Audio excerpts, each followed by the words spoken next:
To scale with an Estimation MEP, we have two options. Your first option, you can set the scale from your Drawings tab.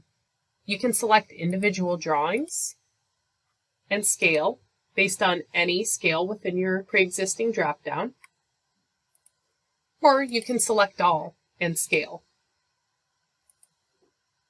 If you don't wish to scale here, navigate to the page you'd like to perform takeoff, and the first thing you'll be prompted to do is set the scale. From here, select a scale from your drop-down menu, or calibrate based on any known measurement.